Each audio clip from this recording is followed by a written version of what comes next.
Oke, selain kita bisa tahu apakah baterai S25 FE ini lebih baik dari pendahulunya yang dapat SOT 6,5 jam, gue juga bakal kasih gambaran gimana rasanya pakai HP ini dari pagi sampai malam.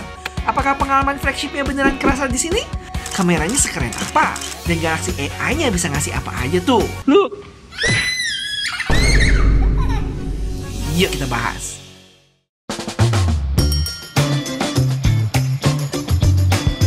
It's currently 27 degrees Celsius in Singapore. Good morning guys, kali ini kita sehari bersama lagi bareng Samsung S25 FE. Dan buat yang bingung kita lagi ada di mana, nanti gue jelasin. Oke bocil? Oke, jadi buat yang bingung, kita sekarang lagi nginep di hotel pertama di tengah hutan satu-satunya di Singapura, guys. Sekarang bikin konten di sini kita. Sebenarnya udah mulai dari kemarin.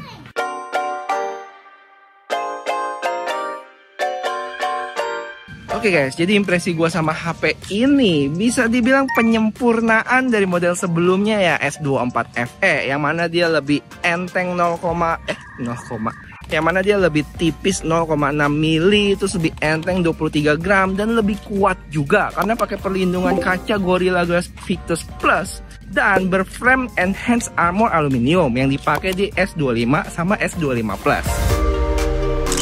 Buat bezelnya pun sekarang udah nggak bisa jadi sasaran bully netizen ya, apalagi kalau kalian ingat di S23 FE, S24 FE itu lumayan tebal. Sekarang udah menipis, walaupun bagian dagunya sih sedikit lebih tebal ya. Terus sekarang dia backnya dari matte finish gitu ya, yang bikin lebih bersih dari jiplakan sidik jari. Plus hari ini gue tertantang buat jadi cowboy nggak pakai case nih, dan kita lihat bakal selamat nggak di akhir video. Semoga nggak jatuh sih. Enak ya hari ini cuacanya mendukung, cerah buat jalan-jalan. Tapi ada kemungkinan nanti setelah jam 1 bakal hujan. Dari mana? Tahu dari no brief aku dong. Udah laporan HP-nya.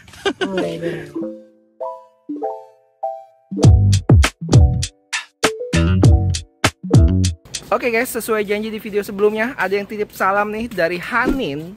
Salam buat Fitria Anggun, semoga penyakitnya nggak kambuh-kambuh lagi ya. Jaga kesehatan dan jangan capek kerjanya. Sehat-sehat selalu Fitria.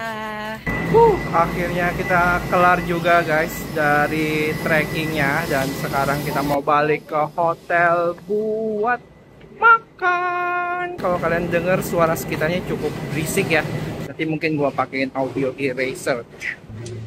Betul, untuk tingkat kecerahan layar udah bisa dibilang cukup baik ya, apalagi untuk cuaca cerah banget kayak begini guys. Buat yang nanya bisa pindah lensa saat recording apa enggak, bisa ya guys. Lihat nih, cuman terbatas di resolusi 30 fps saja ya, karena HP ini sayangnya dia nggak bisa rekam ultrawide di 60 fps. Luas juga ya. Oke guys, akhirnya bisa ngaso juga dan update dulu. Sekarang jam 9.44, baterai ada di 79% ya. Masih lengket mulutnya. Dan buat jinakin si bocil, dia minta nonton sambil kita buka YouTube aja. Oke, jadi total tadi bocil nonton YouTube sekitar hampir sejam, 50 menitan lah, dan baterai berkurang 5% ya. Sekarang kita balik dulu ke kamar.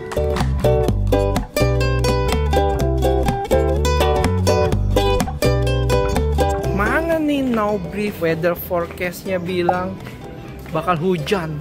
Panas begini. Buah beracun. Kita lihat ya, beracun apa enggak ya.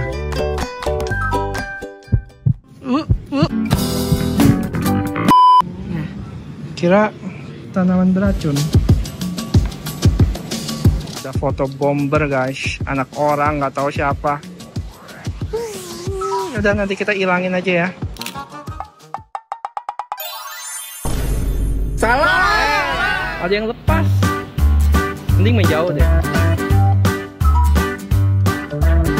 Tapi guys, gue baru ngeh kalau di generative edit kita bisa add dari foto lain ya.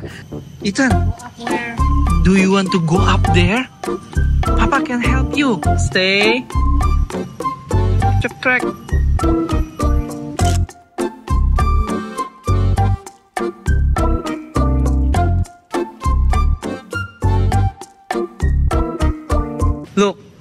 Who's up there? Sadis ya, emang sejauh ini generatif editnya Samsung yang paling jauh sih. By the way guys, kalau kalian suka konsep review sehari bersama kayak gini, jangan bosen-bosen buat bantuin gue dengan like video ini ya. Dan subscribe juga buat yang belum, oke? Thank you. Oke guys, update dulu. Sekarang udah mau jam 2, baterai ada di 45% ya. Udah setengah. Dan kira-kira nanti di akhir dapat SOT berapa nih? Lebih baik kah? Apa ini? Hewan apa namanya? Itu kapibara. Mereka hewan pengerat terbesar di dunia. Dan Oke guys, kalau ngomongin spesifikasi, lengkapnya kalian langsung lihat di layar aja ya. Dan kalau yang kepo dibandingin sama S24 FE, peningkatannya apa aja, gue juga udah bikin videonya di sebelah sini nih. Paling selain itu yang banyak ditanya teman-teman, gimana kalau S25 FE ini dibandingin sama S24 Plus? BTW gue punya device-nya ya, jadi kita bahas secara spek aja. Yang kalau lihat sekilas emang berasa mirip sih, tapi kalau udah dilihat detail, tentu S24 Plus itu lebih unggul. Misalnya dari sisi resolusi, refresh rate, peak brightness, dan perlindungan kaca S24 Plus lebih baik. Habis itu punya chipset yang sama, Exynos 2400. Tapi RAM lebih gede di S24 Plus tuh, 12GB. Dan kalau ngomongin baterai secara kapasitas dan charging sama ya. Tapi untuk wireless chargingnya, di S25 FE ini sedikit lebih unggul karena udah support Qi2 ready. Kalau buat kamera, telefoto di S24 Plus itu lebih unggul dengan selfie berautofokus. Sedangkan si S25 FE ini dia nggak punya tuh. Dan terakhir dari sisi fingerprint, S24 Plus itu udah ultrasonic dia. Jadi semoga jelas ya guys, walaupun S24 FE ini rilis tahun lalu, tapi tetap ya kastanya lebih flagship dari versi FE. Sejalan sama harganya yang lebih tinggi untuk unit barunya. Oke guys, tampaknya nggak usah diragukan lagi kalau perakiran cuaca di No Brief tadi yang bilang mau hujan, udah mau bener nih, udah mendung. Mana nih No Brief flash begini?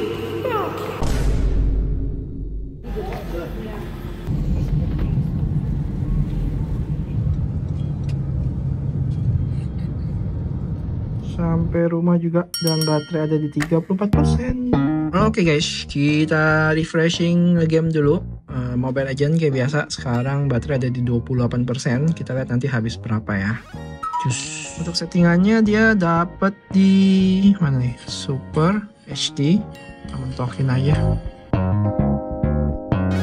Oke guys, dan total gua main tadi mungkin satu match sekitar belasan menit, baterai berkurang 4% ya. Dengan pengalaman main yang mulus-mulus aja, gak ada komplain.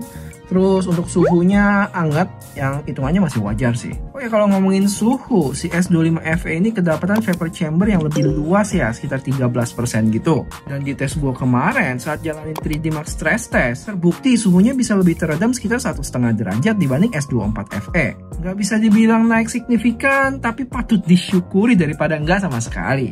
Yuk kita keluar lagi sekarang. Selamat sore guys, kita keluar lagi part 2 dan update dulu sekarang jam 6, baterai ada di 18% ya. Keluar makan dulu, terus. Oh ya guys, dari video kemarin banyak yang nanya varian 512 nya ada apa enggak bang. Dan kalau gue cek di websitenya mereka sih mentok di 256 doang ya.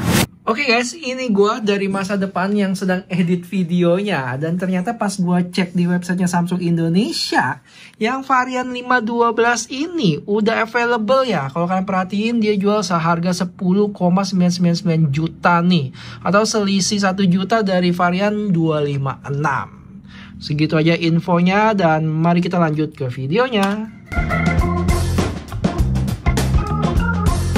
Kalau ngomongin kamera, terutama low light gini, untuk foto sih udah bagus. Foto objek orang juga cakep, dengan selfie yang nggak ada komplain. Noise-nya bisa lebih diredam dengan detail muka lebih natural di kondisi minim cahaya. Paling untuk videonya masih berasa noise dan jitternya untuk kamera selfie. Tapi itu udah termasuk meningkat dibanding S24 FE sih, yang detailnya gue udah sempat jabarin di video duelnya. Kalau video kamera belakang punya lensa utama yang bagus, tapi pas pindah ke ultrawide bakal lebih soft dan jitternya kelihatan. Oke guys, sekarang kita ada di titip-titip salam bagian terakhir. Dan sekarang kita ada Kemas Rahmat, yang mana dia mau kirim salam buat Eka. Dan katanya sekarang kau bersamanya, tapi berharap suatu saat Eka bisa bersama Kemas. Cari yang lain aja. Dan akhirnya sampai rumah jam setengah 10 dengan baterai sisa 1%. Sebelum gua share SOT-nya, mari kepoin seberapa cepat fast charging yang support 45 watt ini. BTW gua pakai chargeran yang lebih gede ya di 100 watt. Dan setelah setengah jam baterai ada di 58%. Terus lanjut charge lagi total sejam ada di 95%. Dan buat SOT dapat di 6,5 jam yang termaksud standar aja. Untuk pemakaian yang paling menguras ada di Mobile Legends, cukup tinggi tuh. Habis itu ada YouTube total sejam, kamera 45 menit, YouTube Studio, WhatsApp, dan lainnya. Dengan catatan seharian ini gue pakai data seluler terus. Dan karena dia pakai USB-nya 3.2 yang udah cepat, kita lihat nih. Transfer sekitar 300-an file. Berapa lama? 3 giga. Nggak sampai semenit guys, cuma 30 detikan doang. Ya inilah thanks to USB-C 3.2. 30 detik. Overall, selalu menyenangkan sih pakai HP Samsung S Series ini, nggak terkecuali seri FE-nya. Yang paling menonjol ya jelas One UI dan Galaxy AI yang kalian bisa lihat sendiri gimana seharian ini gue berkreasi. Terus software supportnya juga panjang 7 tahun, dan mereka cukup rajin kasih update ya. Kayak semalam sebelum gue lakuin sehari bersama, ada update cukup gede sekitar 500 mega. Buat performance sudah termasuk cepat, dengan kualitas kamera mendekati flagshipnya Samsung S25 atau S25 Plus lah ya. Udah layak dipamerin di sosmed tuh, belum lagi generatif editnya. Untuk daya tahan baterai dan charging 45 wattnya oke aja, bisa wireless charging, port Type-C 3.2 dan IP68. Selebihnya nggak perlu gue bahas lagi lah ya, detailnya udah gue jelasin di video review sebelum ini. Paling tambahan aja, kalau emang HP ini cocok sama kalian, mesti manfaatin masa promonya sih. Yang 128GB dari 10 juta jadi 9 juta, diskon 1 jutaan. Sedangkan storage 256 di 10 juta.